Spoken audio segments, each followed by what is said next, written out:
बिस्मिल्लाहिर्रहमानिर्रहीम। अस्सलाम वालेकुम एवरीवन। आज की वीडियो में हम करेंगे कंप्यूटर नेटवर्क का लेक्चर नंबर 5, जो कि पहली वीडियो में मैंने आपको बताया था। थोड़ा सा डिटेल में जाकर आपको बताऊंगी। तो इस टॉपिक को हम स्टार्ट करने से पहले हम देखेंगे कि हमने लास्ट वीडियो में शॉर्टली सा देखेंगे कि क्या किया था। सबसे पहले हमने नेटवर्क को पढ़ा था। नेटवर्क क्या होता है? Defined as a system of connecting computer.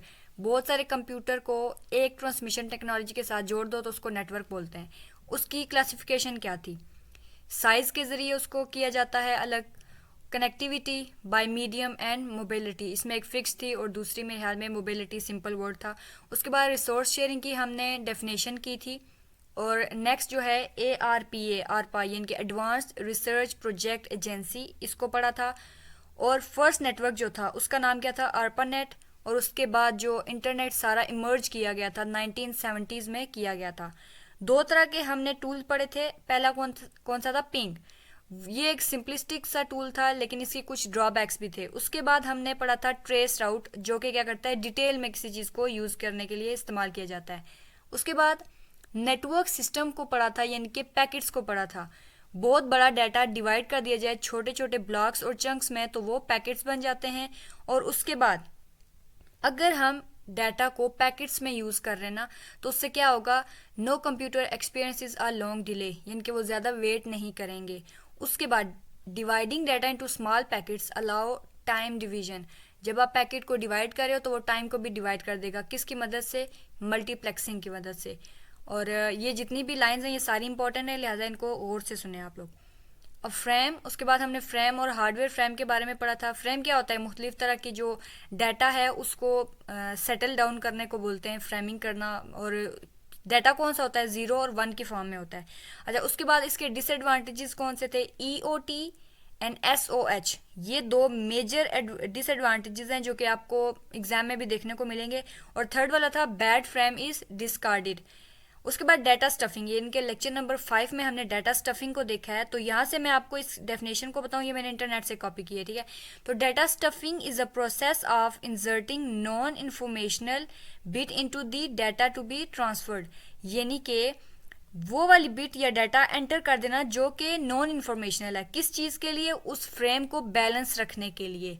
तो अब हम चलते हैं अपने ओरिजिनल लेक्चर की तरफ। तो यही बात बताई गई है कि अगर SOH और EOT इस तरह की प्रॉब्लम्स वगैरह आ जाएं तो क्या होता है? डाटा मिस इंटरप्रेट हो जाता है, यानी कि वो चीज़ जो गलत हो रही है वो हमें डाटा के तौर पर दी जाना शुरू कर देते हैं। तो इस चीज़ को बोलते हैं, यानी कि इसको ठीक करने का जो काम होता है उसको बोलते हैं बाइट स्टफिंग। यानी कि एक्स्ट्रा कुछ एक प्लेस छोड़ दी जाती है जिसमें वो एरर जो है शो नहीं होता। अब हम देखते हैं डाटा स्टफिंग क्या होती है। ये डेफिनेशन आप लोगों ने एक दफ़ा पढ़ लेनी है। चांसेस हैं कि शॉर्ट में आ जाए, अभी तक तो नहीं आई लेकिन फिर भी एक दफ़ा पढ़ लीजिएगा। डाटा स्टफिंग दो तरह की होती है, एक होती है बाइट स्टफिंग और दूसरी होती है बिट स्टफिंग। बाइट स्टफिंग ये इनके एक बाइट में 8 बिट्स होती हैं, ये आपने याद रखना है। ये इनके बड़ा नंबर है और नीचे जो बिट है उसको मैं बताती हूँ। अच्छा, बाइट वाली क्या करती है? रेफर्स विद करेक्टर ओरिएंटेड, ये वर्ड याद रखना है आपने। कैरेक्टर ओरिएंटेड कौन सी होती है? बाइट वाली। और बिट स्टफिंग क्या होती है? Bit oriented. ये दो क्विजेज जो हैं मोस्ट इंपॉर्टेंट हैं, इसलिए मैं आपको बता रही हूँ, इनको हर हाल में करना है, याद रखना है। बाइट वाली कैरेक्टर वाली होती है और जो बिट वाली होती है वो उसी तरह ही होती है, बिट ओरिएंटेड, ठीक है। अब नेक्स्ट हम देखते हैं, यहाँ से दो चीज़ें देख लो। Byte stuffing translate each reserved byte into 2 unreserved byte, एक को दो में कर देती है और ये जो रिजर्व होता है अनरिजर्व हो जाता है, इनके सेफ नहीं रहता। अच्छा, अब यहाँ से देखते हैं हम क्या चीज़ है। SOH कैरेक्टर सेंड कौन सा होगा? Escape X। अगर EOT होगा तो स्केप Y। और सिंपल स्केप होगा तो स्केप Z। अच्छा, उसके बाद नेक्स्ट पे देखते हैं ट्रांसमिशन एरर्स क्या होते हैं। ट्रांसमिशन एरर होता है कि किसी डाटा को एक जगह से हम सेंड कर रहे हैं दूसरी जगह पे, तो उसके अंदर यानी कि डाटा सेंड होने में कोई ना कोई गड़बड़ हो गई है तो उसको बोलेंगे ट्रांसमिशन एरर। अब ये जो एरर्स हैं इनको पकड़ा कैसे जाता है और ठीक कैसे किया जाता है? तो frame including additional information which is inserted by the sender and checked by the receiver. Additional frame डाले जाते हैं, यानी कि एक्स्ट्रा फ्रेम डाल दिए जाते हैं। यहाँ से मैं कोशिश करती हूँ आपको समझाने की कि समझ लें, ये है ना तो ये इस तरह के कुछ फ्रेम्स बनाए जाएंगे, ठीक है। मैं 3 फ्रेम बनाऊंगी, ये इनके समझ लें 2 फ्रेम हमने यूज़ करने, एक एक्स्ट्रा हमने डाल दिया है, ठीक है। एक्स्ट्रा डाल दिया है ताकि अगर इसमें कोई गड़बड़ हो जाए तो ये उसको बैलेंस कर दे। समझ लें ये वाला एक्स्ट्रा डाल दिया हमने, ये वाला, और ये दोनों जो है ओरिजिनल वाले हैं। इसके एरर को ठीक करने के लिए हम एक्स्ट्रा जो फ्रेमिंग ऐड कर रहे हैं वो सेंडर और रिसीवर को भी पता चलेगा, लेकिन वो किस चीज़ के लिए यूज़ होगा, ताकि उसके अंदर कोई ना कोई जो एरर है वो कैंसिल हो जाए। पैरिटी चेकिंग क्या होती है जी? To detect an error there are different schemes in which parity checking is also commonly used. Error को ढूंढने में या डिटेक्ट करने में कौन सी चीज़ यूज होती है? Parity checking. इसकी 2 तरह की फॉर्म होती हैं।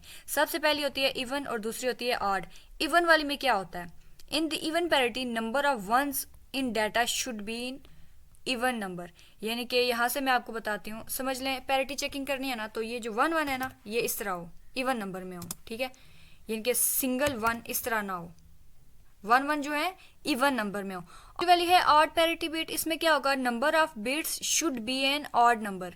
यानी कि जैसा कि ये वाला है ना, 1 है तो ऑड होना चाहिए, 0 है तो ऑड होना चाहिए, यानी कि इवन नंबर में नहीं होने चाहिए। अच्छा, पैरिटी बिट क्या होती है, हम यहाँ से देखते हैं।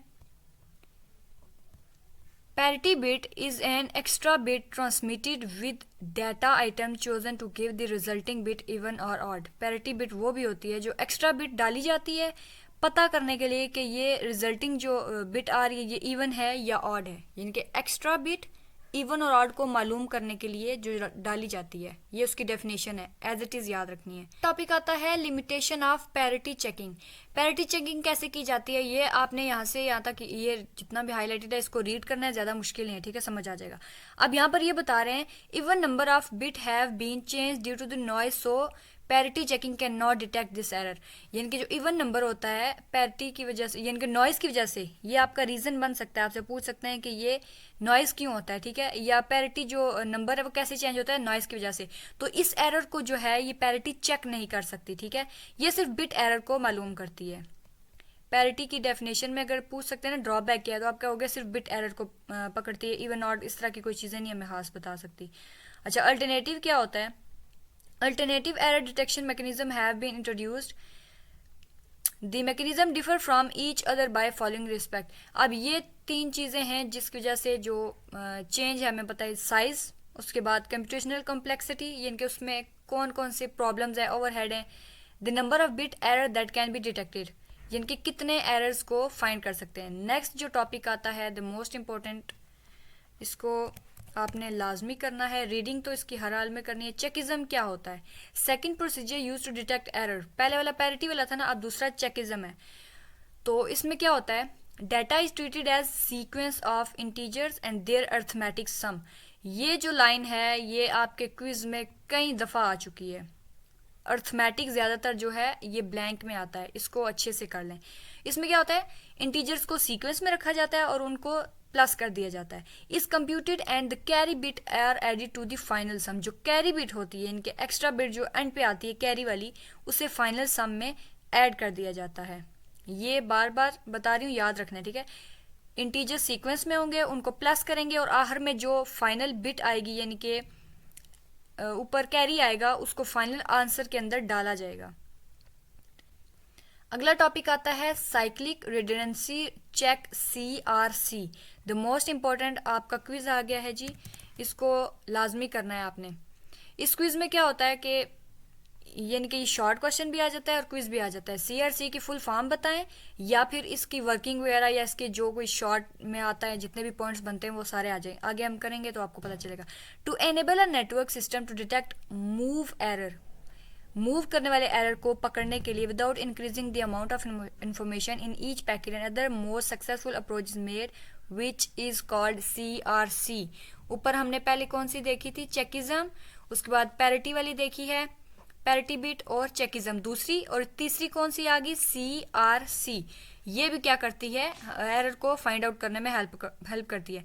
To understand the concept of CRC consider that data is in message as coefficient of a polynomial. ये आपका क्विज बन सकता है, ठीक है। बन सकता है का मतलब ये नहीं है कि नहीं आया हुआ, पहले आया हुआ एग्जाम में, तो आप इसको अच्छे से कर लीजिएगा। Their coefficient set is divided by known as polynomial. ये भी आपका इम्पोर्टेंट है, इसको भी अच्छे से कर लें। अच्छा जी, नेक्स्ट हम देखते हैं। अब ये जो हाईलाइटेड एरिया है इसको आपने पढ़ लेना है। Hardware components used in CRC। CRC के अंदर कौन सी चीज़ें यूज़ होती हैं? सबसे पहले है शिफ्ट रजिस्टर और दूसरी है एक्सक्लूसिव आर। एक्सक्लूसिव आर का जो है काफ़ी दफ़ा आ चुका है एग्जाम में, एक्स और भी बोलते हैं इसको। एक्स और का मतलब क्या है? आर गेट के पीछे ये क्रॉस लगा दो तो ये एक्स और बन जाता है। अब इसकी जो एक खास चीज़ है ना वो याद रखनी है, अगर दोनों 0 या दोनों 1 हो तो आंसर आपका क्या आएगा? 0 आएगा। अगर दोनों 0 या फिर दोनों 1 हो तो 0 आएगा, अदरवाइज आपका 1 आएगा। यानी कि एक 0 और एक 1 है तो आपका आंसर 1 आएगा। ये आपका क्विज आ सकता है। उसके बाद ये इसकी शेप देखनी है, ठीक है। अच्छा, shift registers also shown in figure. Shift register को भी नीचे बताया गया होगा। सबसे पहले हम देखते हैं जी यहाँ से क्या होता है। शिफ्ट रजिस्टर के 2 ऑपरेशन कौन से हैं? मोस्ट इंपॉर्टेंट है, इनिशियलाइज करता है यानी कि शुरू करता है और शिफ्ट करता है किसी भी चीज़ को। Set all bits to 0, the most repeating question. Initializer का काम क्या होता है? सारी बिट्स को 0 पे लाता है। और शिफ्ट का काम क्या होता है? Moves all bits to the left position. Shift का काम वैसे ही होता है ना, मूव कर देना एक जगह से, तो ये सारी बिट्स को बाईं साइड पे रख देता है।